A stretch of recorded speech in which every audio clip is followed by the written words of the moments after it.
Daremos inicio a la clase del día de hoy, que será, como marca el cronograma, la unidad 2 del programa y estará, como todos los años, a cargo del arquitecto Miguel Ángel Riera, especializado en los temas de arquitectura argentina. Así que en pocos minutos más empezaremos la clase.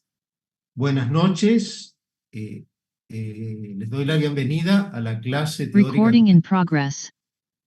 en la que vamos a desarrollar, como dice la placa, la unidad temática número 2, la persistencia del historicismo y embates modernizadores, Latinoamérica y Argentina. Como verán, también lo que planteamos aquí es, como objetivos particulares de la unidad, reconocer la condición dual de convivencia entre historicismos arquitectónicos y vocaciones técnicas modernizadoras presentes en Latinoamérica y Argentina en las primeras décadas del siglo XX. Aquí nosotros vamos a abordar la temática particular de lo que acontece en el espacio latinoamericano en las primeras décadas, más precisamente en las dos primeras décadas del siglo XX.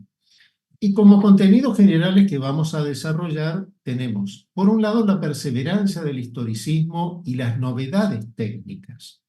Por el otro, los nuevos lenguajes antiacadémicos y programa moderno vinculado a lo que es Art Nouveau, el eclecticismo lingüístico y la modernidad tecnológica llevada adelante por Mario Palanti, esto ya más precisamente en Argentina, la herencia histórica y fusiones modernistas de Francisco Gianotti, que en realidad es uno de los exponentes destacados, las luchas antiacadémicas y discusiones identitarias manifestadas a través de lo que fue el neocolonial, y con dos de sus grandes exponentes en la Argentina, que lo fueron Martín Noel y Ángel Guido.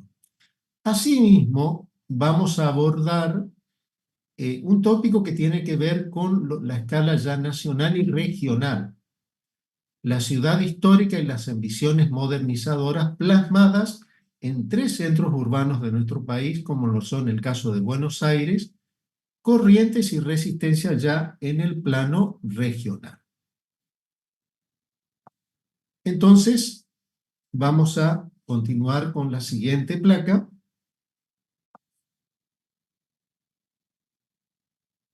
en la que nos vamos a adentrar en la cuestión que tiene que ver con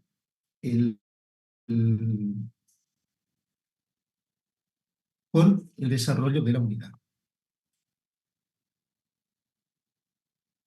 Gracias.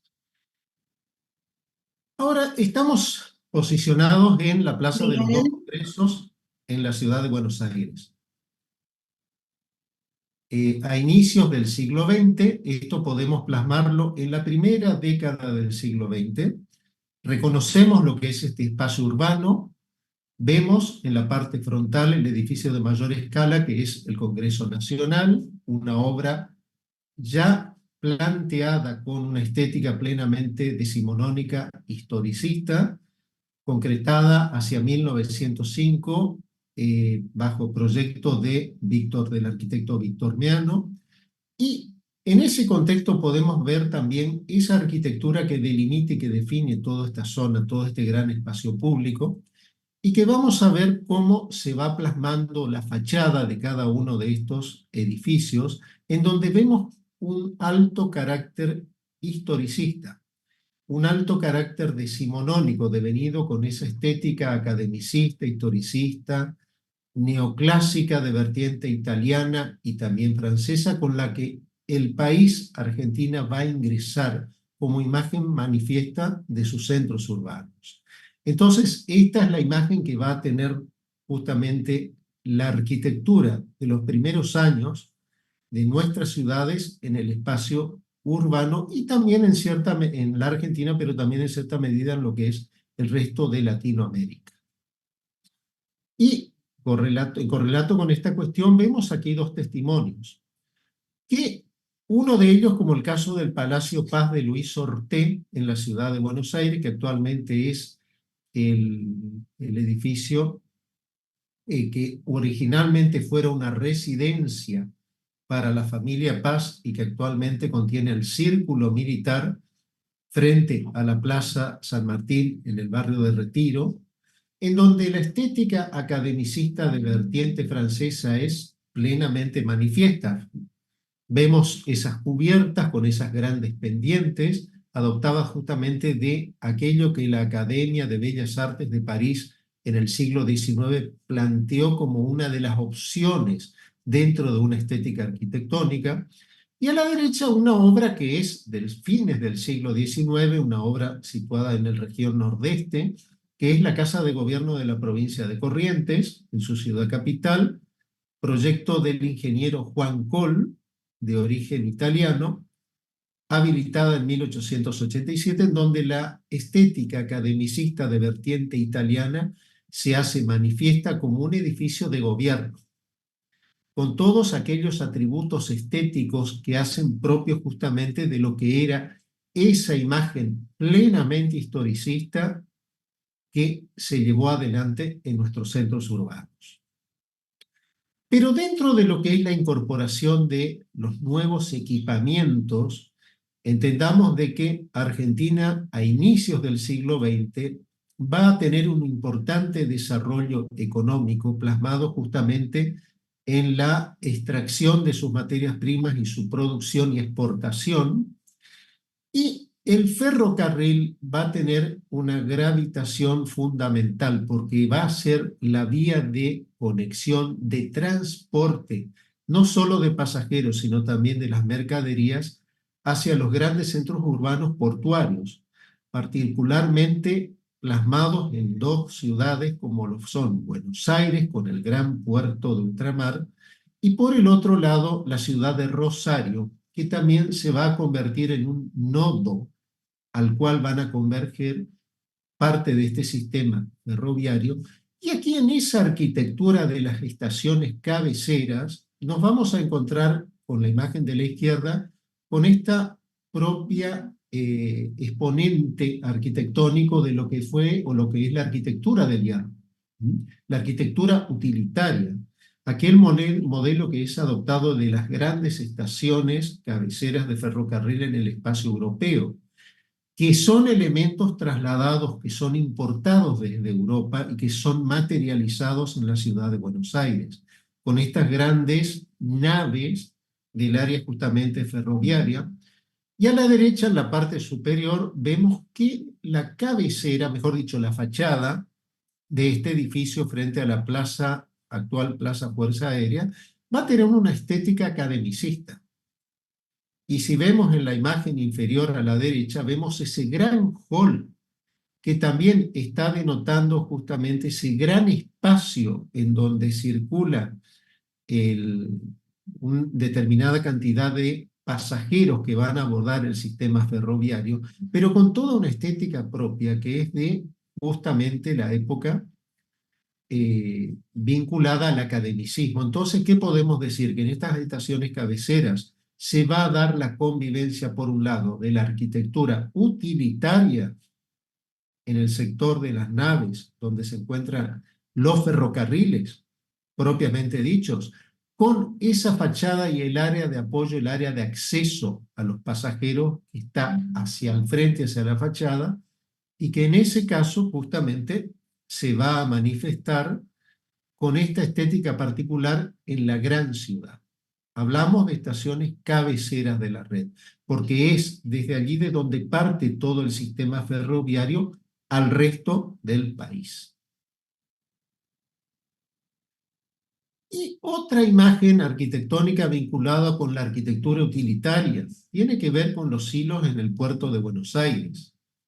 A la izquierda vemos cómo estos hilos cerealeros aparecen esos grandes componentes materializados en función de la necesidad de servir de reserva de la materia prima dada por el cereal, pero en la parte superior vemos como un coronamiento con esos tímpanos que nos dan una insinuación de lo historicista, porque justamente se trataba de incorporar una estética que diera de alguna manera una resultante más armoniosa con la arquitectura del resto de la ciudad.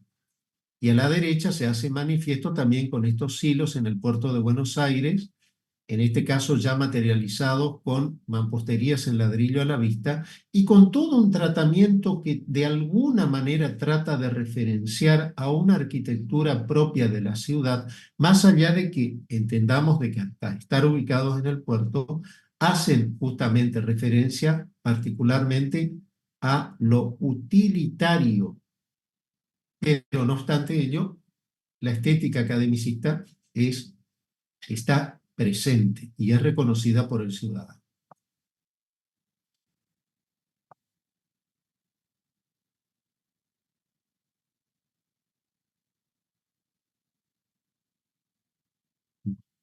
¿Se escucha bien hasta aquí? Sí, profe. Bueno. Entonces ahora vamos a hablar justamente de los nuevos lenguajes entendidos como antiacadémicos y el programa moderno, en este caso, Art Nouveau, pero como ya conocemos sabemos a qué nos referimos con el Art Nouveau, devenido de esa experiencia en el espacio europeo, pero que va a arribar al espacio latinoamericano con ciertas particularidades. En realidad debemos entender de que, teniendo en cuenta este peso del historicismo en la arquitectura de nuestro continente, de nuestro espacio, mejor dicho, latinoamericano, aquí el Art Nouveau va a encarnar un carácter más bien de superposición a una obra academicista que le va a otorgar entonces más bien un carácter ecléctico, en el sentido de que va a ser una ornamentación adosada a una obra de tipo historicista.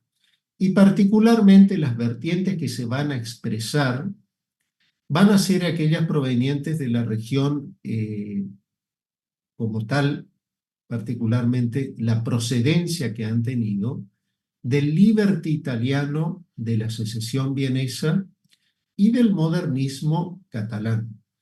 No quiere decir ello de que tampoco que no se hayan llevado adelante también testimonios propios de lo que fue el Art Nouveau belga o el de raíz francesa, sino que en realidad mayoritariamente se va a adoptar la procedencia de estas tres vertientes que dije anteriormente. Son pocas las obras, como lo dice Ramón Gutiérrez, en su concepción original como Art Nouveau, pero sí son muy frecuentes los rasgos formales y ornamentales Art Nouveau, incorporados a obras eclécticas. Y dentro de las obras que han trascendido con esta estética en el espacio latinoamericano, podemos hablar de esta obra que es el Palacio de Bellas Artes de la Ciudad de México, autoría de Adamo Boari, que si bien el proyecto como tal es de 1904, dio inicio en cuanto a obra en 1905 y se concluyó recién en 1931, igualmente nos permite visibilizar cuál es la estética que se lleva adelante de manos de un profesional proveniente de Italia, como lo fue Adamo Boari, que tuvo una formación en las escuelas de Lombardía, del norte italiano, particularmente en la Escuela Politécnica de Milán, que luego va a tener una experiencia en el espacio latinoamericano, particularmente aquí en Sudamérica, porque estuvo por algún tiempo trabajando en Buenos Aires, en Montevideo. Luego también desarrolló actividad profesional en Brasil. Luego se trasladó a Chicago y a Nueva York, en donde tuvo contacto con el alarde técnico, particularmente de la arquitectura del hierro, con las destrezas y con el tiempo propio de lo que fue la concepción de los rascacielos. Y luego es convocado por el presidente Porfirio Díaz para llevar adelante la construcción de un gran edificio vinculado a actividades culturales. Entendamos que Porfirio Díaz fue un presidente mexicano que tuvo la intención de europeizar a su país. Esto quiere decir de introducir el concepto del academicismo en la arquitectura oficial que llevó adelante. Y de alguna manera este edificio tiene esas connotaciones porque vemos que en su fachada es un edificio de perímetro libre que, denominado Palacio de Bellas Artes, en virtud de que En apariencia es como una gran sala teatral, según vemos en la volumetría, pero que también entendemos de que contiene salas de exposiciones, de pintura, escultura. Es un centro cultural con distintas actividades que se desarrollan simultáneamente y que, volviendo a esa fachada, vemos cómo el lenguaje historicista es recurrente porque vemos componentes propios, eje de simetría, basamento, desarrollo y remate en lo que tiene que ver con la definición de una fachada, que hacen que justamente esta obra tenga mucho todavía de ese componente decimonónico. El hecho de que en 1910 se lleva adelante la Revolución Mexicana con un gran evento político y social que marcó a México en aquel tiempo, hizo de que esta obra quedara paralizada y que incluso por muchos años estuviera con ideas de retomarla, pero luego incluso hasta el propio Adamo Boari presenta un nuevo proyecto como para modificar el uso original. Sin embargo, se decidió proseguir con la concreción de este edificio. ¿Y qué tiene de particular aquí? Vemos el interior de esa, en la parte superior izquierda, la sala teatral, con un esquema similar a lo que podemos entender un planteo a la italiana, pero veamos que no es una herradura, sino que es un salón rectangular que de alguna manera está replicando en parte ese criterio, pero no en absoluto. Y lo que vemos en el fondo en el escenario, que es justamente un telón antifuego. Por el hecho de que se incorporó una tecnología de avanzada para la época, en el sentido de impedir que ante un evento, un siniestro, pudiera afectarse lo que es la instalación propia del área escénica y todo lo que tiene que ver con la tecnología que para aquel momento era de avanzada. En la imagen de la derecha, en la parte superior, podemos ver esa sala que de alguna manera estaba tratando de gestar la idea de un teatro a la italiana, sobre todo con elementos ornamentales y con una estética muy, muy marcada de elementos adosados, pero que no están respondiendo plenamente a un carácter historicista, sino que aparecen elementos propios entroncados con el liberty o con el modernismo catalán. Y eso, cuando vemos en la parte inferior hacia la izquierda la planta de todo el conjunto, vemos entonces cómo se da esa disposición de ámbitos en donde justamente la sala teatral ocupa un plano destacado, pero vemos también, y en el corte sobre todo, cómo se van definiendo áreas en donde el sector social empieza a tener una mayor prevalencia, pero que a su vez van a definir ámbitos propios de lo que entendemos como áreas también de exposiciones. O sea, la actividad que aquí se lleva adelante no es solamente la teatral, sino también la de exposiciones. Acá vemos un ejemplo mucho más modesto en cuanto a escala, pero interesante en entender de que este teatro Faenza de Bogotá, de González, Tapias y Muñoz, inicialmente definía lo que era la reutilización de una antigua fábrica de vajillas, de platos, loza. Luego de cerrado como establecimiento industrial, se decide reutilizar este edificio y darle una actividad de tipo cultural, una sala teatral. Y ya lo interesante de ver es cómo entonces la idea del Art Nouveau está plasmado en una estética que está adosada a este gran pabellón, que es reutilizado y que es reciclado como sala teatral. Y entonces vemos cómo a la izquierda el tratamiento de la fachada con el concepto clásico del eje de simetría, remarcando el equilibrio de llenos y vacíos de uno y de otro lado de la puerta central de acceso. A la derecha, en la parte superior, vemos cómo está el tratamiento de esa carpintería de la puerta de acceso, los planos vidriados enmarcados en esa gran circunferencia, y en la parte inferior, a la derecha, cómo es la sala teatral, que es un gran recinto rectangular. Acá ya no estamos viendo la idea de la herradura y demás, o el planteo que es de alguna manera una reinterpretación de la idea del teatro a la italiana, con los palcos superiores, pero fíjense lo que es esa araña, que tiene todo un tratamiento plenamente orientado ¿a qué? A la idea del Art Nouveau. O en este caso de una vivienda particular en Río de Janeiro, la casa en la calle do Rossel, de Antonio Birsi, que también es un profesional de origen italiano que va a trabajar en la entonces capital brasileña, y que aquí va a llevar adelante una obra en un lote relativamente estrecho, hoy en día ya totalmente delimitado por las construcciones de edificios de propiedad horizontal, porque está en un área central de la ciudad, y hace que ella quede como constreñida, pero que sin embargo vemos como la estética propia de estos tiempos, y particularmente el liberty italiano como esa expresión justamente antiacademicista, y cómo en consonancia con lo que estaba ocurriendo en Viena, en París, en Bruselas y en Barcelona y también en Glasgow, es el liberty italiano que se manifiesta cabalmente. Ahora vamos a hablar de nuestro país. Vamos a posicionarnos en los festejos que se llevaron adelante en 1910, centenario de la Revolución de Mayo, y que con ello entonces el gobierno nacional llevó adelante una importante inversión que tendía justamente a llevar como destino que se generen recintos que dieran justamente posibilidad de desarrollo de distintas actividades. El espacio público, vemos la imagen de la izquierda, la Plaza de Mayo, con una visión nocturna en 1910, y ese destello de pérgola iluminada, la pirámide de Mayo iluminada, incluso los elementos de fachada de la Casa Rosada que están destacados.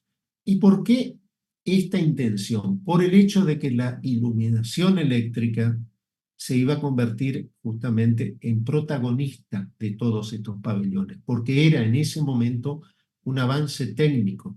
Ya hacía algunos años que, de hecho, se habían concretado las primeras usinas, pero que en la gran ciudad en particular y como epicentro de estos actos era necesario destacar, y máxime la Plaza de Mayo, que tuvo que ver obviamente con los eventos de la Revolución de Mayo de 1810.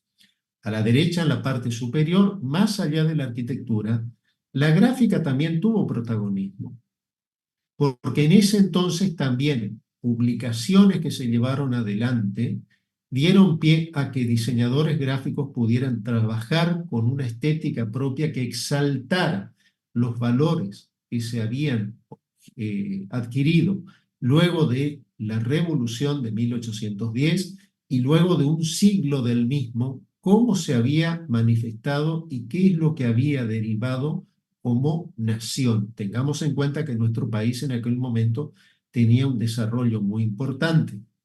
Entonces hacía también de que esto se tuviera que exaltar, máxime porque teníamos la visita de distintas personalidades del exterior, y en la parte inferior vemos una fotografía con el presidente Figueroa Alcorta con su comitiva desfilando por una de las calles laterales de la Plaza de Mayo junto con la infanta Isabel procedente de España. De alguna manera entonces la madre patria se estaba adhiriendo a estos festejos, y entonces era importante que a estos visitantes ilustres, particularmente del exterior, se les mostrara cómo era en ese momento el grado de desarrollo que estaba teniendo nuestro país. Y dentro de lo que era el desarrollo de estos eventos particulares, vemos lo que fue justamente el gran predio ferial que se concretó en Buenos Aires, en lo que actualmente sería un sector del barrio de Palermo, próximo al Parque 3 de Febrero, comúnmente conocido como el Parque de Palermo. Y vemos la estética de estos pabellones, que eran representativos de países o de organismos oficiales del Estado Nacional o de provincias. A la izquierda, por ejemplo, vemos el pabellón de Paraguay. Y si vemos ese lenguaje, esa expresión, nos damos cuenta de que tiene un entronque particular con lo que es el Art Nouveau, pero que no está denotando precisamente la identidad de un país. Porque justamente esa expresión estética, si desconociéramos qué contiene y a qué representa ese pabellón, nunca pensaríamos que es Paraguay. Pensaríamos que es un país europeo, y en particular una nación como Bélgica, o como Francia, pero no Paraguay. Esto para entender entonces que esas estéticas son tomadas por los gobiernos nacionales y que se adopta como un modelo porque era el modelo en boga y de alguna manera era una estética que se replicaba porque era un modelo que estaba vigente. A la derecha, en la parte superior, vemos el pabellón de la provincia de Mendoza, con una estética más cercana a la secesión vienesa, que tampoco tiene que ver precisamente con la identidad mendocina. Y en la parte inferior vemos dos pabellones. Por un lado, a la izquierda, lo que era un pabellón de la industria, y a la derecha, el pabellón de las telecomunicaciones. Dos organismos o dos entes del Estado Nacional. Vemos de por medio esa torre metálica con el sistema de cables eléctricos, dando la imagen entonces de un país en desarrollo, un país que está apuntando y orientado hacia un futuro promisorio. El pabellón de la izquierda ustedes verán de que al momento es uno de los que ha subsistido y que estaba, tengo entendido, en momentos por una cuestión de situación jurídica en etapa de restauración, o por lo menos estaban llevando adelante las gestiones. Pero esto para entender entonces cuál era la imagen arquitectónica que se estaba manifestando en los eventos propios del centenario en Buenos Aires. Y ahora ya vamos a abordar el estudio, el análisis de exponentes arquitectónicos, en este caso en la ciudad de Buenos Aires, que en estos tiempos, en la primera década, va a tener un crecimiento importante, va a dejar de lado esa idea de gran aldea para convertirse en una gran metrópoli de escala internacional, un aumento significativo de población devenido justamente de la inmigración. En virtud de esas políticas de inmigración que se llevaron adelante por el gobierno nacional a partir de 1880, que posibilitó la llegada de muchos ciudadanos provenientes del espacio europeo, y particularmente la colectividad italiana tuvo un peso significativo.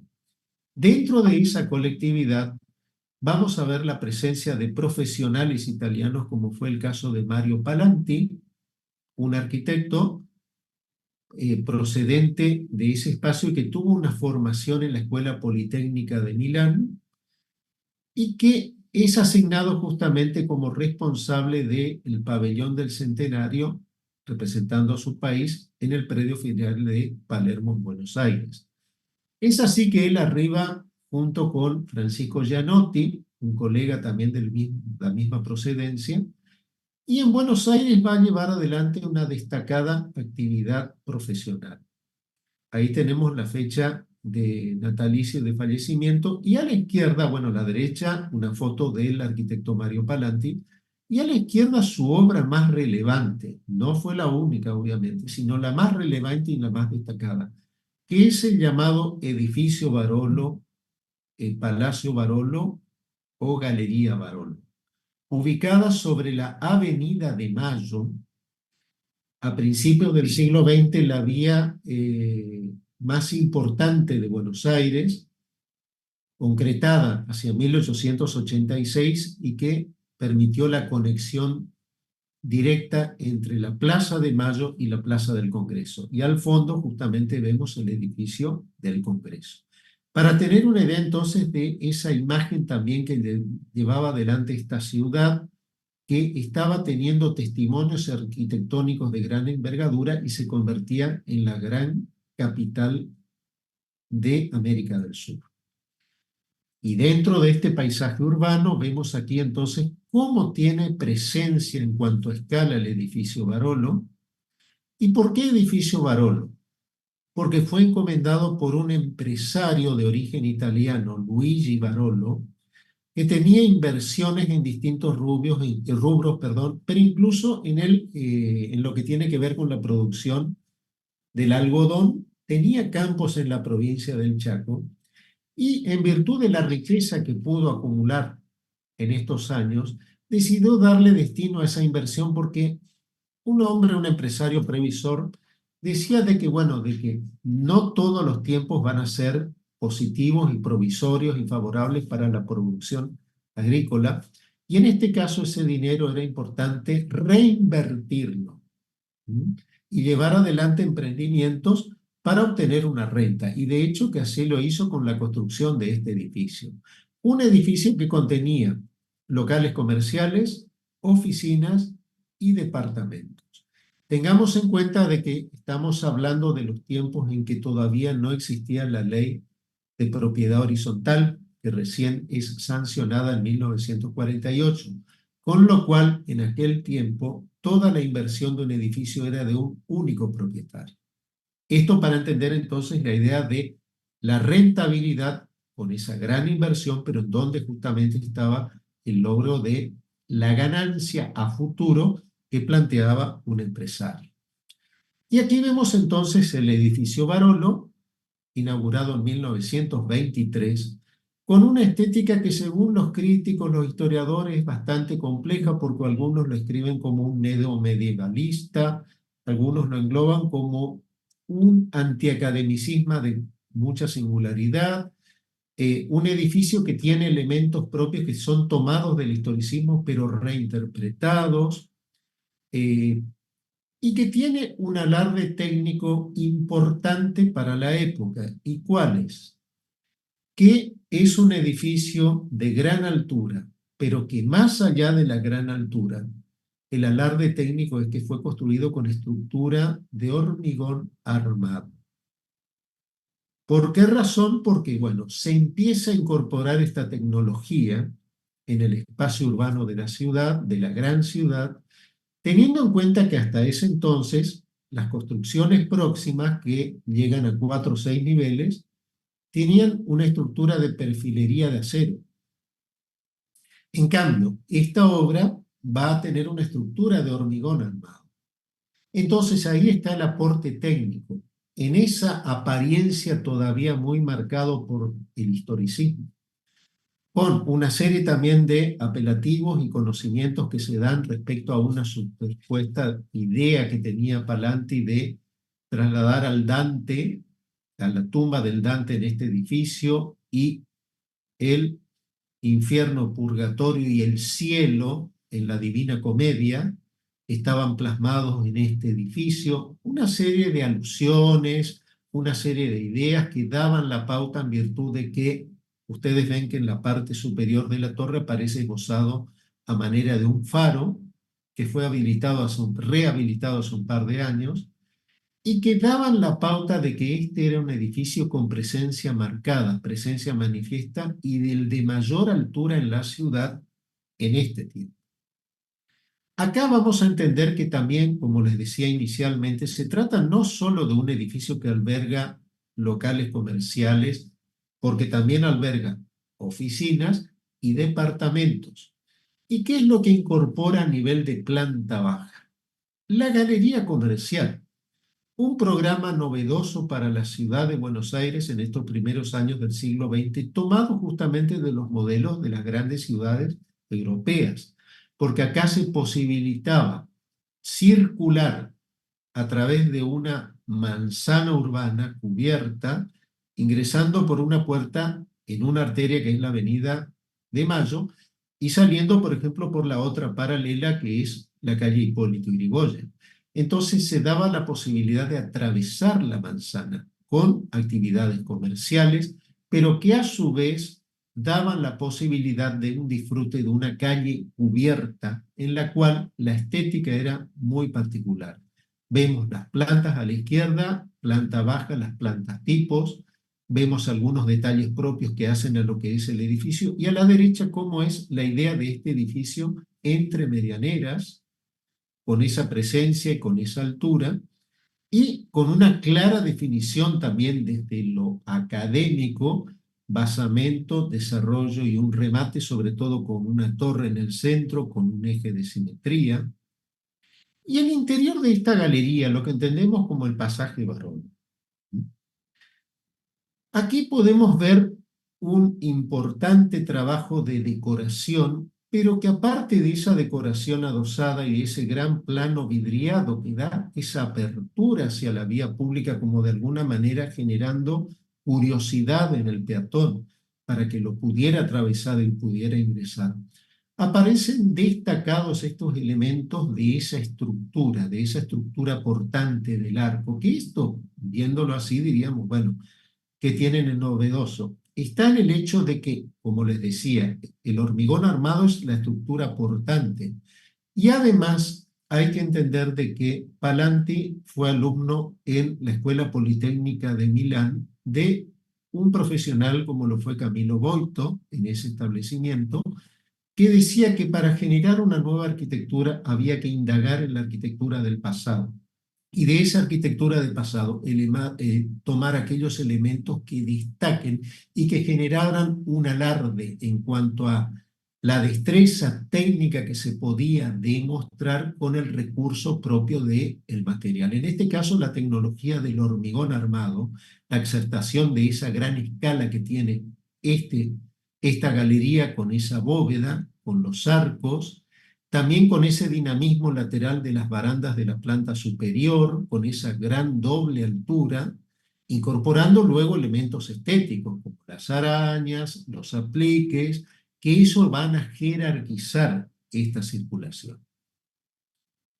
Y el otro edificio que es autoría también de Palanti está en Montevideo, el Palacio Salvo, que es de unos años después, ubicado frente a la Plaza Independencia y en la esquina justamente del inicio de lo que es esa gran vía comercial en la capital uruguaya, que es la avenida 18 de Julio, y de un edificio que tiene ciertas similitudes en cuanto a ese protagonismo de esa torre tan elevada con ese carácter tan particular, que llegó al punto en que prácticamente es un elemento identitario de la ciudad de Montevideo, esta escena que nosotros vemos aquí, porque prácticamente se remite a que en gran parte de las imágenes urbanas que dan a entender que se trata de Montevideo, aparece este edificio del Palacio Salvo, con actividades similares también a las que veíamos en el Barolo, en planta baja locales comerciales,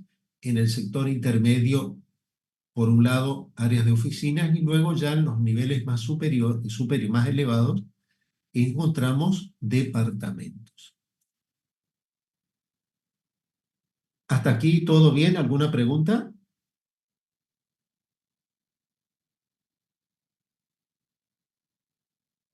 Seguimos. Francisco Gianotti es un profesional que, como dije anteriormente, acompañó a Mario Palanti en aquel tiempo, y que de este caso vamos a entender de que también va a proceder de Italia, va a tener una formación también en la Escuela Politécnica de Milán y va a llevar adelante también la construcción de una serie de obras destacadas en la ciudad de Buenos Aires. Quizá la que más se remita en el presente a Gianotti es la de la confitería del Molino. Está en recuperación y puesta en valor y ya está casi habilitada, pero nosotros no nos vamos a referir a ese específicamente porque allí se trata de una intervención sobre una obra ya existente y que fue una ampliación en altura y una adecuación a nuevas funciones. Pero de Gianotti vamos a hablar en particular de una obra que lo son las galerías o las llamadas galerías Güemes. A la derecha vemos la foto de aquel tiempo, principios del siglo XX, un edificio de una gran volumetría en la calle Florida, la calle comercial más importante de Buenos Aires, y que también va a ser alarde de lo que es la incorporación de la tecnología del hormigón armado al espacio arquitectónico, mejor dicho, al ámbito arquitectónico, pero que esa estructura de hormigón armado va a estar tratada o trabajada o disimulada con toda una estética propia de lo que es esta imagen, por un lado, marcadamente ecléctica, porque vemos componentes propios de un neoclásico, pero que también tenemos incorporaciones estéticas propias de la secesión vienesa y algunos elementos propios también del Art Nouveau de raíz belga. Aquí también planteando lo que es una galería que atraviesa justamente esa manzana, que va de una calle a la otra, de la calle Florida a la calle San Martín, que va a tener portales de acceso importantes que hoy en día no están tan visibilizados por el hecho de que, bueno, ha tenido una serie de intervenciones al exterior, pero afortunadamente al interior todavía se mantienen estas cuestiones estéticas. Hay que entender también que este edificio de galería en el subsuelo tenía una sala teatral. Otra vez la actividad que tienen estos edificios, que no es simplemente la comercial, sino que tienen una sala de espectáculos, que tienen también oficinas y departamentos en el plano superior. Pero vemos estos detalles. Esta es la Galería Güemes de 1916. La fachada que ustedes ven a la izquierda es la que se puede visibilizar desde la calle San Martín. Y vemos entonces este gran portal que también se replicaba sobre la calle Florida, en el plano vidriado y en el enmarque con esta fachada sumamente trabajada, si se quiere también recargada de muchos elementos ornamentales. Entonces, la tradición tiene un peso todavía gravitacional, pero la estructura ya es una estructura de hormigón armado y este plano vidriado es novedoso para la gran ciudad.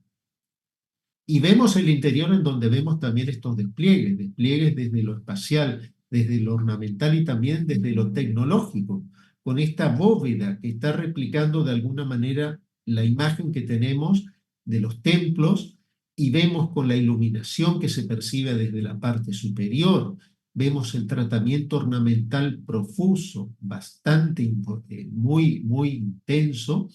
Y esto es lo que está también generando la idea de que Buenos Aires va a ser una de las grandes ciudades del mundo, va a ser una de las grandes capitales de América del Sur y en el espacio americano también, porque da justamente el carácter a esa actividad comercial que está en plena expansión y que da la posibilidad entonces de que estas grandes inversiones se puedan llevar adelante en esta ciudad. Ahora, Miguel, ¿sí? Miguel, ¿Sí?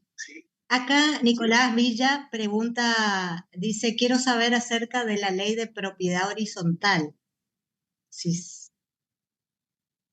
respecto al tema. Bueno, sintéticamente, porque en realidad es de otro tiempo a lo que estamos viendo, pero explico sintéticamente. En 1948 se sanciona una ley, que es la ley de propiedad horizontal, que implica que cada departamento va a ser propiedad de una persona. ¿Qué quiere decir?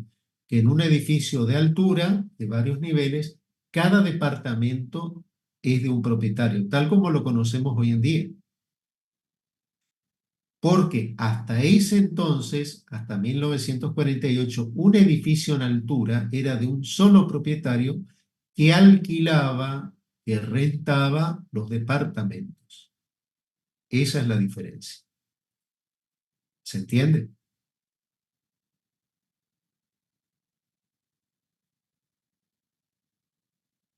¿Seguimos? Sí, seguimos. Ahí Bueno, ya. no contestó nada todavía. Perfecto, gracias, dice. Bueno, perfecto.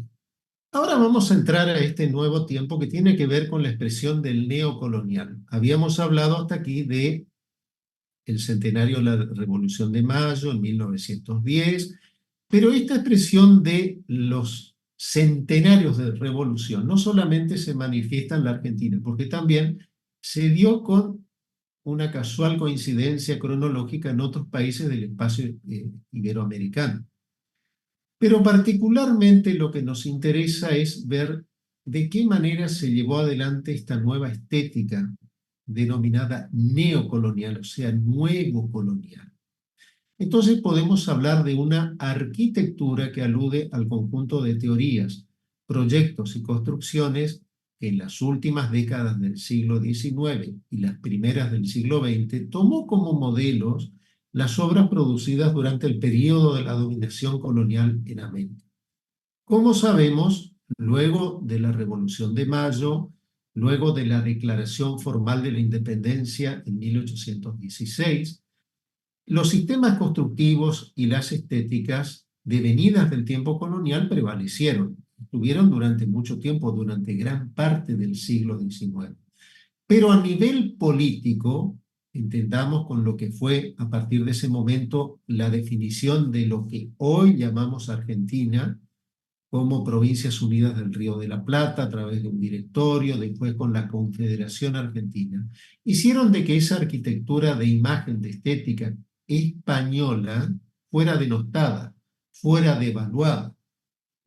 Y es así que, como sabemos, con los tiempos confederales a partir de 1840 y sobre todo a partir de 1850, se va a producir el ingreso de técnicos, maestros alarifes, o sea, maestro mayor de obras, ingenieros y arquitectos, particularmente procedentes de Italia. ¿Por qué venían de Italia? Porque eran aquellos que demostraban la mayor calificación en lo técnico, en lo constructivo, y con ello van a incorporar la estética academicista, propia de lo que fue la segunda mitad del siglo XIX. Pero, ¿qué es lo que ocurre para que se tenga otra vez esa mirada hacia el pasado colonial? Porque estos eventos propios de lo que fue el centenario de la Revolución de Mayo hacen de que intelectuales empiecen a plantear la idea de que en la cultura argentina, para exaltar nuestra propia identidad, tenemos que tener una imagen vinculada al pasado colonial que es propio, que tiene que ver con nuestras raíces. Eso es lo que ellos interpretaban. Que no tiene absolutamente nada que ver el academicismo que teníamos hasta ese momento con nuestra propia identidad, porque esa era una estética, un estilo copiado, adoptado, que no tenía nada que ver con nosotros. Y es así entonces que intelectuales como Ricardo Rojas, autor de textos como Blasón de Plata, El Santo de la Espada, quien entronizó en aquellos tiempos como la figura del padre de la patria al libertador general José de San Martín en ese momento, porque hasta ese entonces, hay que decirlo, Manuel Belgrano era considerado el padre de la patria, pero sin embargo Rojas da fundamentos y lo manifiesta como que es nuestro padre de la patria, y es uno de aquellos que propongan el espacio argentino justamente el hecho de que el neocolonial era la estética que tenía que estar plasmada particularmente en la arquitectura. Era un abogado, pero que tenía una carrera prestigiosa también como rector de la Universidad de Buenos Aires. José Vasconcelos, en este caso procedente ya del espacio latinoamericano, peruano y Mariátegui mexicano, de alguna manera tuvieron esa coincidencia en cuanto a posiciones, en cuanto a llevar adelante también una literatura que evidenciara justamente estas ideas vinculadas al pasado colonial en el espacio latinoamericano que tenían que volver a ser reflejadas. Eso se va a plantear en la arquitectura. No es, entendamos de que aquí estamos hablando justamente de arquitectura, pero no es que queda supeditado solamente a, porque esto también en otras expresiones como la gráfica, como la literatura y algunas expresiones plásticas también, se las va a retomar, pero en este caso nos interesa ver profesionales como lo es Martín Noel, un profesional argentino, hijo de españoles, que estudió en Francia y que, teniendo esa formación académica, luego él personalmente quería indagar en lo que es la cultura latinoamericana y más bien iberoamericana en territorios que fueron colonia de España. Y esto hace de que luego de haberse recibido lleve adelante un viaje que recorre particularmente estos territorios vinculados al sector andino de América del Sur. Y cuando hablamos del sector andino estamos particularmente refiriéndonos a lo que actualmente es Perú y Bolivia. Entonces, Noel, ¿qué plantea como manifiesto en cuanto a lo que él entiende como arquitectura, que es la que hay que llevar adelante? Una arquitectura de un partido estructurado por normas académicas de composición es una particularidad, porque justamente él tuvo una formación académica. Parece contraproducente decir, pero era neocolonial, pero tuvo una formación académica como profesional. Estudió en Francia. Un lenguaje caracterizado por un repertorio formal hispanoamericano colonial, por el hecho de que toma como elemento identitario de nuestra arquitectura ese pasado colonial. Una ornamentación como forma de representar lo nacional y el manejo de la tipología para aludir a la historia. Esto lo vamos a ver en un caso en particular. Un ejemplo de sus obras tiene que ver con esta estancia, el Acelain en Tandil o Monte Quebrado, es otro nombre que tiene, en el cual él plasma la idea en este establecimiento rural de la idea de un pueblo andaluz. En ese paisaje propio de la provincia de Buenos Aires, con esas ondulaciones y con esas pequeñas sierras, es entonces en donde establece este concepto en cuanto a su arquitectura, porque lo que quiere dar a entender es que esta arquitectura propia nuestra tiene que tener esta imagen, que nosotros, viéndola de esta forma, entenderíamos de que esto se trata de un edificio o de varios edificios. En realidad es un conjunto de edificios que conforman una unidad en cuanto a que es un propietario, es un establecimiento rural, es el casco de una estancia. Pero vemos también que en esta planimetría en general, cómo se da la organización de los pabellones, la disposición de los componentes, cómo el concepto también académico de simetría y disposición de los ámbitos y de los locales todavía está siguiendo pautas propias del academicismo. Y vemos acá, por ejemplo, en estas imágenes, esta estética que nos dan justamente la idea de que estamos ante una arquitectura de fuerte raigambre hispana y que tiende a reflejar un pueblo español.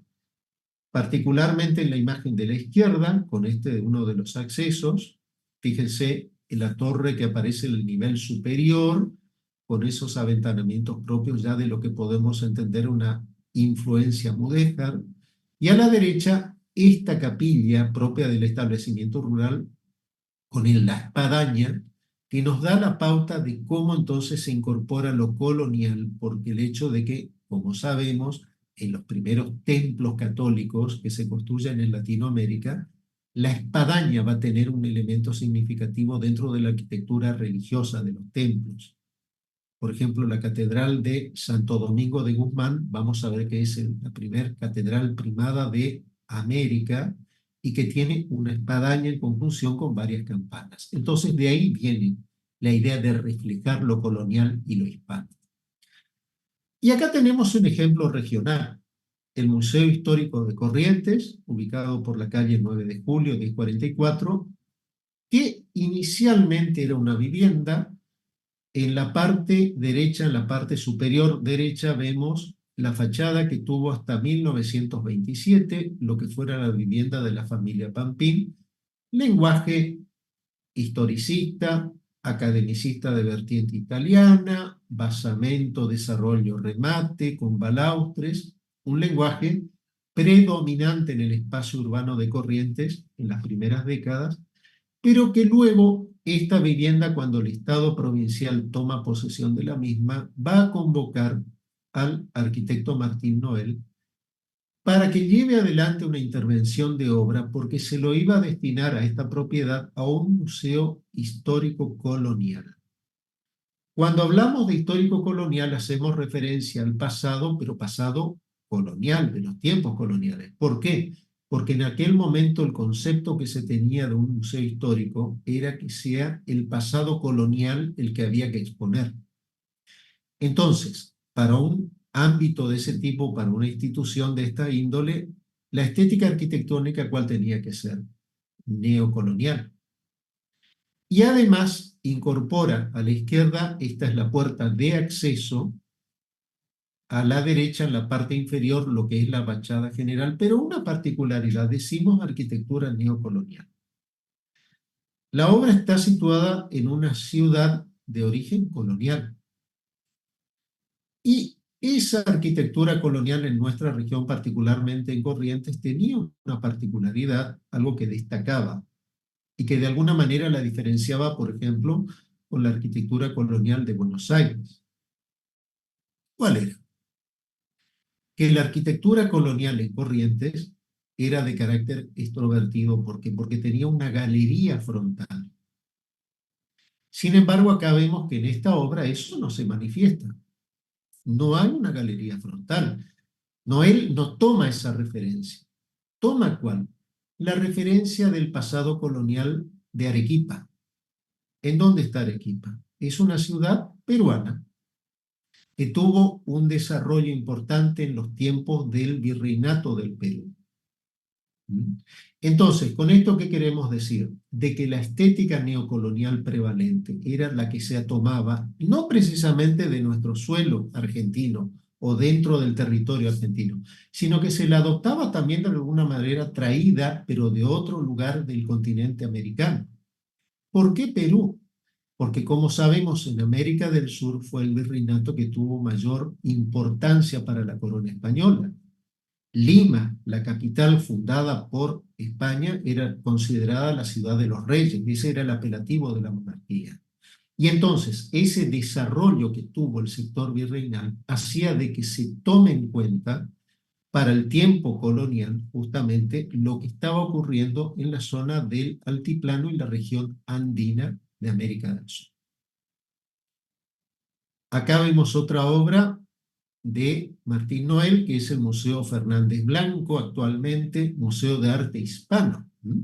Vemos en la fachada una estética plenamente neocolonial, en consonancia con lo que habíamos visto anteriormente de alguna manera con lo que pasa en Corrientes, y que tiene que ver con un eje de simetría, con un portal de acceso, con un equilibrio de llenos y vacíos en cuanto a la disposición de ambos lados de la fachada. Pero vamos a ver que se trata de una propiedad con una superficie de terreno muy importante y que en realidad daba lugar, que eran dos viviendas, en una propiedad común porque eran para los dos hermanos Noel, o sea, Martín el arquitecto y Carlos Noel, su hermano, que fue intendente de la ciudad de Buenos Aires. Y cuando vemos la planimetría del terreno, nos damos cuenta, fíjense, a la izquierda la disposición de este terreno, que tenemos hacia la fachada ese sector de locales orientados hacia un frente, y luego otra propiedad, mejor dicho, no otra propiedad, sino otra arquitectura, un edificio por dentro ya del. Pero ¿qué tienen en particular? Si analizamos ambas plantas, vemos en un caso y en el otro que aparecen ciertos resabios propios del academicismo. ¿Por qué? Porque ese planteo tipológico responde al petit hôtel. Y eso está adoptado desde lo que es el pasado academicista, que luego vamos a ver cómo esa arquitectura es vestida con sus mejores galas, como dice Alberto Petrina, porque se trataba justamente de adoptar un modelo que ya era traído del pasado académico, pero que ahora había que vestirlo con las mejores galas propios, con una idea, con una posición tomada respecto a lo que entienden que es una arquitectura identitaria. Y acá tenemos el ejemplo. A la izquierda, el eje de simetría, este es el volumen edilicio que está ya dentro del terreno. A la derecha vemos también este despliegue ornamental y sobre todo cómo se retoma, cómo se lo exterioriza, cómo se materializa el denominado balcón peruano o balcón limeño. Esto que es muy evidente particularmente en el centro histórico de Lima y que acá se lo materializa. Fíjense que también es un tipo de arquitectura que con nuestro pasado colonial, la arquitectura colonial de Buenos Aires, no tenía esas características. Sin embargo, aquí prevalece entonces un concepto que tiene que ver con lo local, pero que está tomado también desde contextos que son continentales. No son locales, pero son entendidos como social y culturalmente próximos. El otro exponente es Ángel Guido, un ingeniero arquitecto que tuvo una carrera docente muy importante en la Universidad Nacional del Litoral. Llegó a ser decano de la Facultad de Arquitectura de la Universidad, de la entonces Universidad Nacional del Litoral en la ciudad de Rosario, que tuvo también un egreso como ingeniero arquitecto en la Universidad Nacional de Córdoba. y que él también va a llevar adelante una producción en consonancia con estos ideales y sobre todo con Ricardo Rojas, por el hecho de que había plena coincidencia en el hecho de que aquí había que exaltar un tipo de arquitectura que no sea academicista, sino que más bien se contraponga a la misma. A la derecha vemos una de sus grandes obras, que es su casa colonial en la ciudad de Rosario. Vemos, y después vamos a entrar en ciertos detalles de lo que es esa fachada, que como en un plano prácticamente de 3 niveles, se está de alguna manera generando un despliegue lingüístico que tiene que ver con esta estética manifestada en su obra. Pensamiento. Dice, urge poner un dique a este abigarrado caos arquitectónico. No cabe otro camino para nuestra emancipación estética que la solución euríndica. Pero, ¿qué quiere decir Ángel Guido con euríndica o la eurindia? Que es justamente el ensamble Europa e India. Pero al hablar de Europa, no se habla de toda Europa, se habla de la Europa hispana. Se habla de la península ibérica. Índica tiene que ver con lo nativo, con lo aborigen, con lo indio. Entonces, mestizaje es lo que él justamente tiende a definir. Mestizar una arquitectura que tenga connotaciones de ambas vertientes, la peninsular y la andina. Decía que la identidad americana está en el altiplano, donde se produjo el estilo mestizo criollo. Hablar de altiplano es exaltar las virtudes de la región de Bolivia, en primer plano, que es el altiplano o el Alto Perú, y también la región andina. Coincidencia con Martín Noel. Tratar de ser modernos, pero ser nosotros mismos. No es que Ángel Guido estuviera en contra de la modernidad. De hecho, ha exaltado y ha destacado las obras que se llevaban en Estados Unidos, y particularmente el Art Deco, que tuvo mucho peso en la producción arquitectónica de ese país en las primeras décadas del siglo XX, después de 1925. He destacado, pero decía que teníamos que ser nosotros mismos y ser modernos, pero no adoptar estéticas que vinieran justamente de Europa en particular. La Casa Colonial de 1926 es un despliegue, es una fachada con cierto movimiento de plano, pero particularmente con la incorporación de una serie de elementos que están siendo plasmados dentro de lo que es un plano particular, reflejando las características de lo que él interpretaba como un mestizaje. Por eso recalcaba mucho lo euríndico. Mestizaje. Europa hispana, vuelvo a repetir, con las Indias, o las Indias, como se interpretaba. Y acá vamos a ver un caso particular, porque esta es una foto de la Casa Histórica de Tucumán del italiano Ángel Paganelli. Ahí tenemos la fecha. Cuando ustedes la ven, seguramente esto la vieron en los cuadernos, en los libros, bueno, revistas del colegio y demás, cuando la primaria, cuando nos decían a todos la casita de Tucumán, que no es una casita, es bastante grande, y que en aquel momento, 1869, en estado ruinoso, poco tiempo después ocupó varias funciones, oficina de correos y demás. Obviamente la señora Francisca Bazán de Laguna ya había fallecido hace tiempo y luego se demuele, pero en virtud de los acontecimientos históricos, solamente la Sala de la Independencia queda en pie. Y se genera un templete metálico que la protege.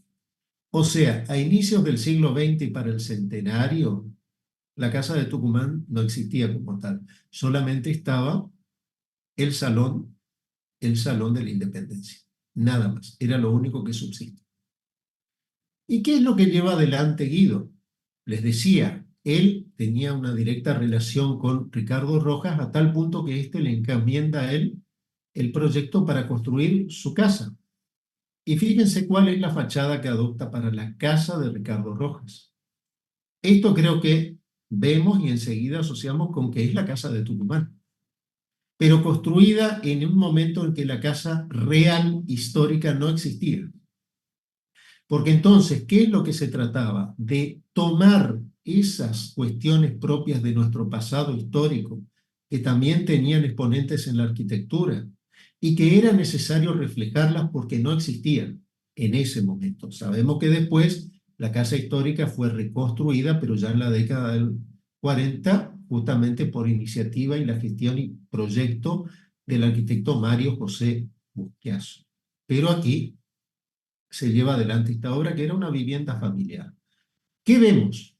Una imagen que nos asocia, pero vemos ciertos elementos como el portón de hierro en la parte superior que no era real, con un gran zaguán, con una gran escala y una estética que no era tal. O sea, hay ciertas reinterpretaciones y ciertas soluciones que se adoptan desde lo tipológico que tienen que ver con el hecho de cómo ya estamos en otros tiempos, estamos ya en la década del 20, con avances técnicos y de la vida en general del espacio doméstico, que era necesario también dar solución. Acá brevemente vemos una planta de la organización, vemos ese patio que en realidad era más que un patio, un espacio de intermedio entre lo que era el área social y ya el área íntima de la casa, porque como patio no tenía la misma función y la disposición de locales como en una vivienda colonial, y el sector posterior que ya está respondiendo a otras pautas que hacen propios de una vivienda de esa época. El corte de alguna manera eso lo está ejemplificando. Pero vemos sobre todo la ambientación de los locales. Esto no tenía absolutamente nada que ver con la casa original. La casa histórica no tenía esta estética. Pero esta casa sí, porque se incorporan elementos propios del mestizaje del cual hablaba Guido, que era importante reflejarlos, que eran traídos de esa región del altiplano y que habían que exaltarlos, y que habían que hacerlos evidentes en una obra como esta. Bueno, para ir ya en los últimos tiempos, en los últimos temas, perdón, vamos a hablar de las ciudades históricas y ambiciones modernizadoras. Vamos a hablar primeramente de Buenos Aires, principios del siglo XX, Avenida de Mayo.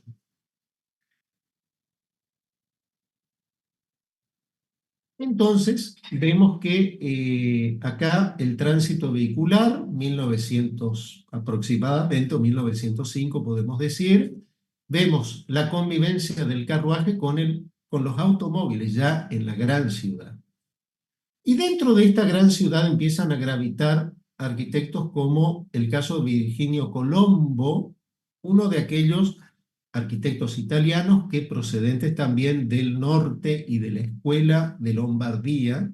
Al decir Escuela de Lombardía hablamos de la región, pero prolíficamente la más destacada y prolífica fue la Escuela Politécnica de Milán, la cabecera de la Lombardía italiana.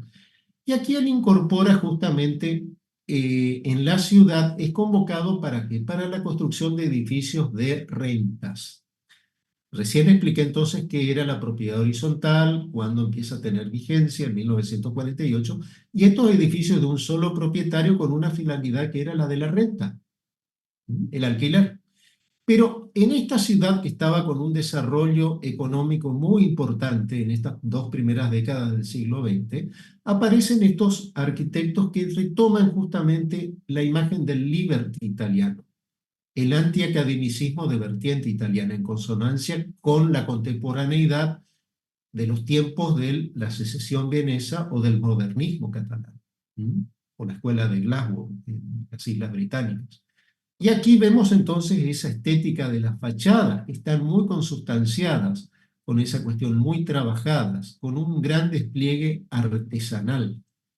O vemos la Casa Calice, que este es un edificio de departamentos en la zona del 11, que hace poco fue restaurado. Yo puse fotos de algunos años atrás, pero si ustedes googlean se van a encontrar con los testimonios actuales y con realmente detalles muy importantes, dignos de que sean visibilizados, y cuando vayan, si van a Buenos Aires, yo recomiendo que visiten esta fachada porque es sumamente interesante para verla.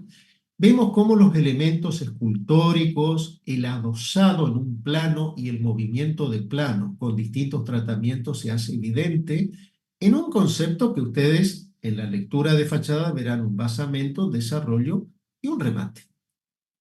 Acá vemos otros detalles de lo que es la parte superior, para que veamos que aquellos componentes que están a mayor altura y que desde la vereda no las podemos ver en detalle. Sin embargo, vemos de que el arquitecto se preocupó hasta los más mínimos detalles de esculturas, de friso, de sobrerrelieves, de herrería, con un concepto artístico muy refinado, muy destacado. Y esto es lo que justamente hace que esta reacción antiacademicista también, que es casi contemporánea con lo que vimos anteriormente, del neocolonial. ¿Por qué? Porque acá se contraponían particularmente al pasado academicista.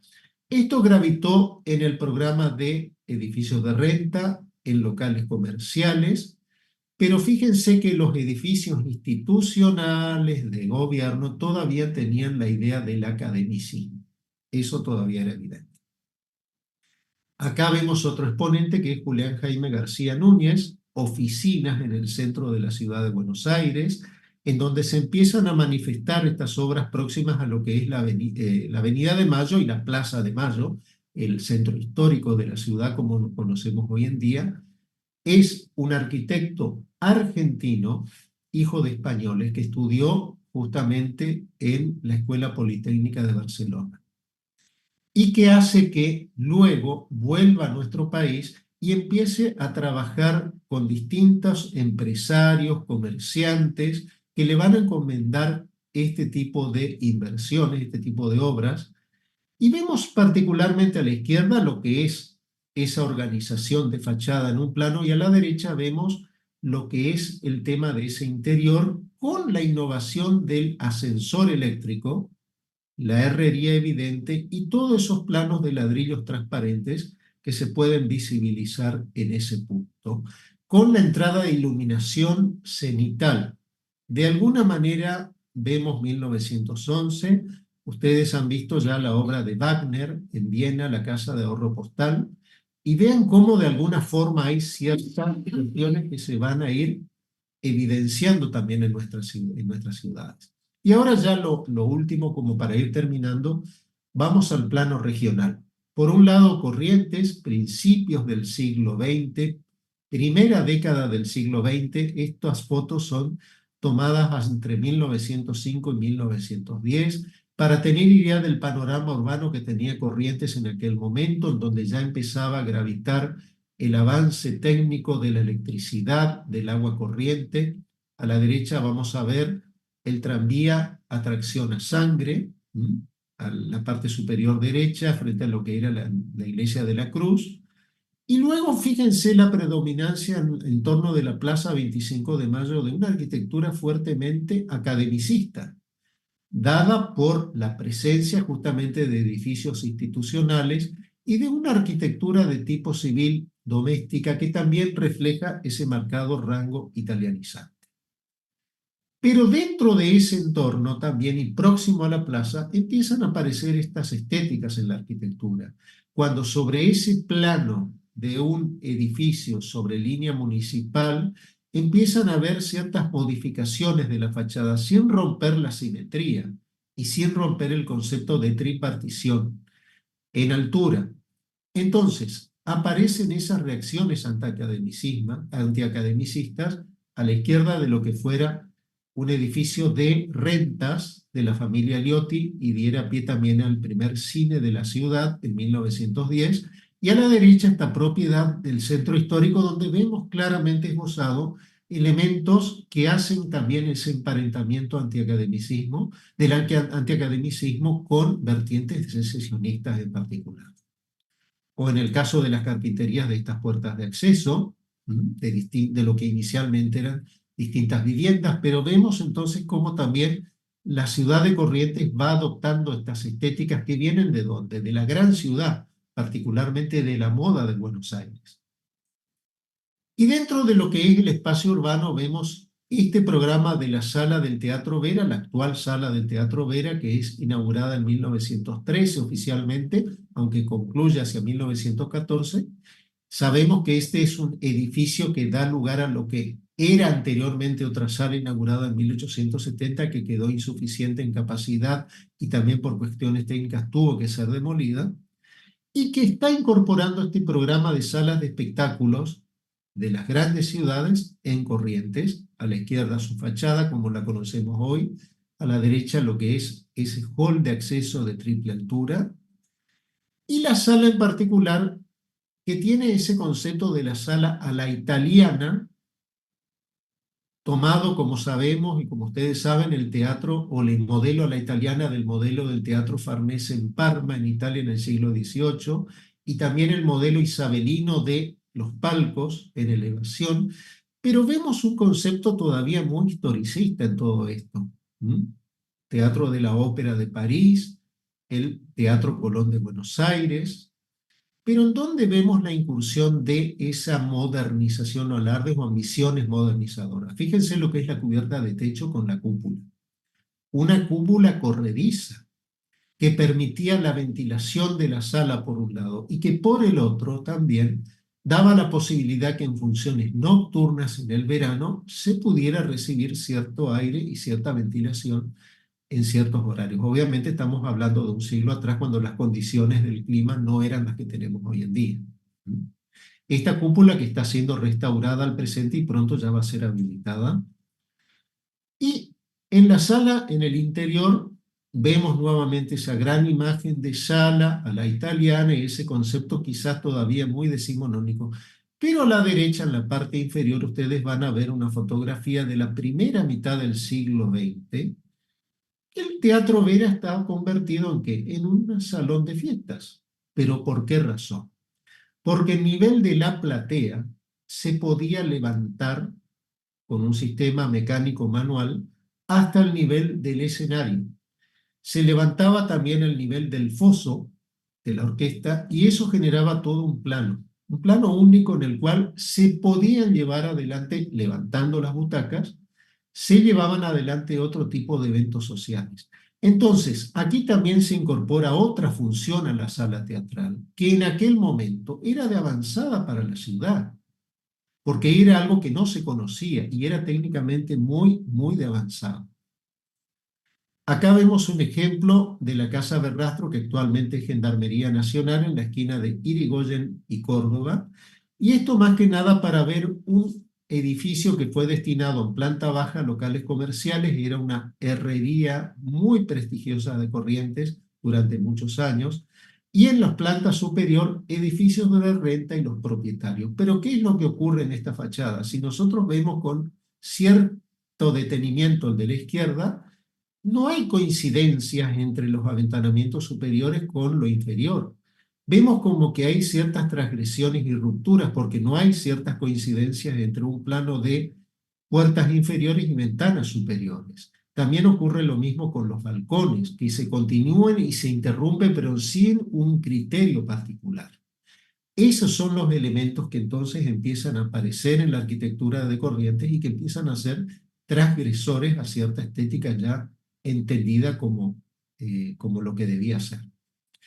Pasando Resistencia, nos encontramos con que una ciudad que tuvo un desarrollo muy importante, muy pujante en las primeras décadas del siglo XX, convirtiéndose en un centro de conexiones también, pero más que nada por la producción del tanino, que fue la que inicialmente generó la extracción del monte chaqueño y que luego, a través de la conexión ferroviaria y la llegada hasta el puerto de Barranqueras, permitía su comercialización en otros mercados. Entonces, Resistencia ya va a empezar a convertirse en un nodo de transporte y un nodo comercial significativo. Arriba a la izquierda podemos ver la foto de lo que actualmente es la calle Arturo Humberto Ilia, casi con la avenida, próximo a la avenida Alberdi, y el ferrocarril rural o el tren rural que iba hasta Barranqueras. Ese ferrocarril es el que de alguna manera esa circulación definió el carácter comercial de esta arteria.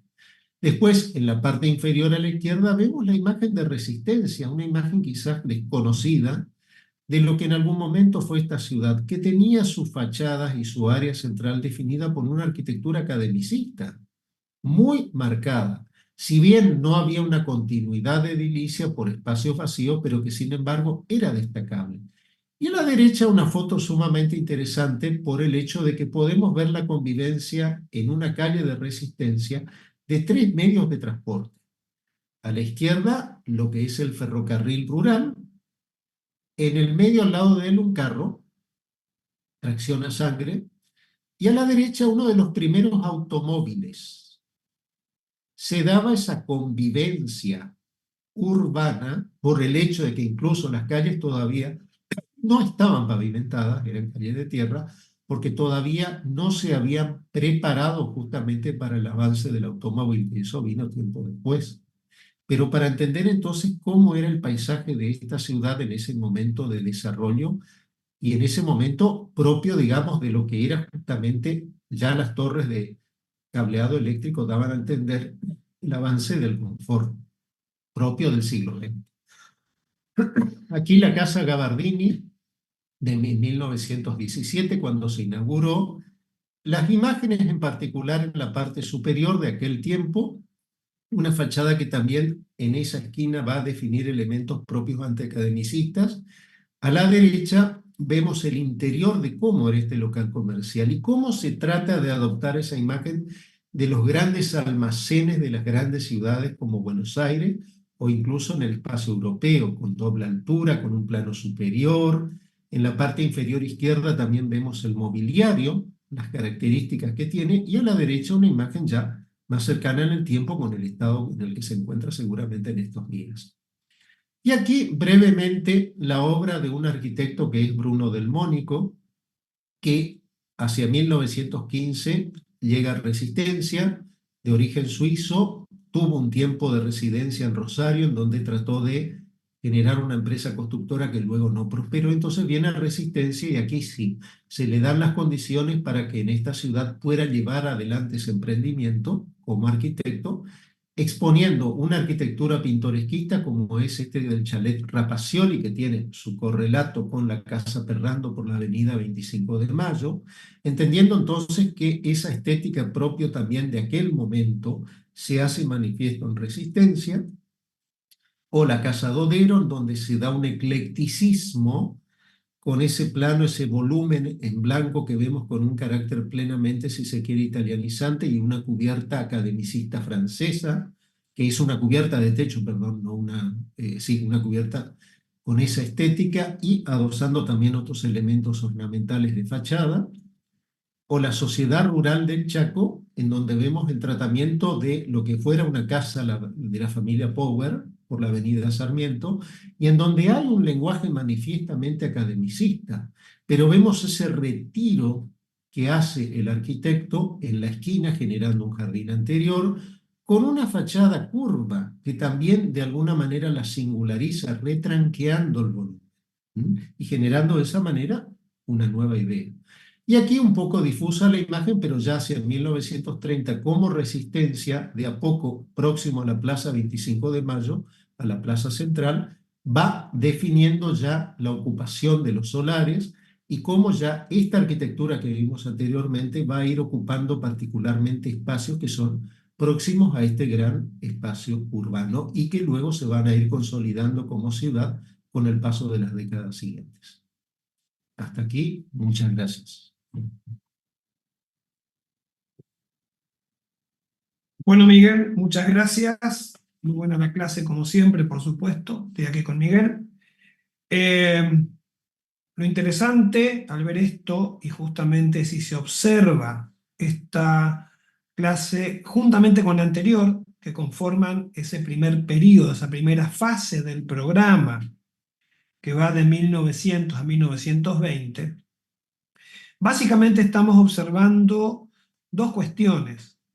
Una, la variedad, ¿sí?, de soluciones, de propuestas, tanto en el espacio europeo como en el espacio argentino, que se debe obviamente a las formas y contextos de producción intelectual y física, material de cada uno de estos continentes, de estas regiones del mundo, pero al mismo tiempo podemos observar que estas arquitecturas y estas ciudades responden a un espíritu del tiempo, ¿sí?, a un espíritu de ese tiempo, de las primeras décadas del siglo XX, que tiene que ver, como dimos en llamar a ambas unidades, ese momento en donde podemos entenderlo como de transición, pero también de una enorme riqueza y de una gran hibridez, que es lo que llamamos entre la tradición y la ruptura, entre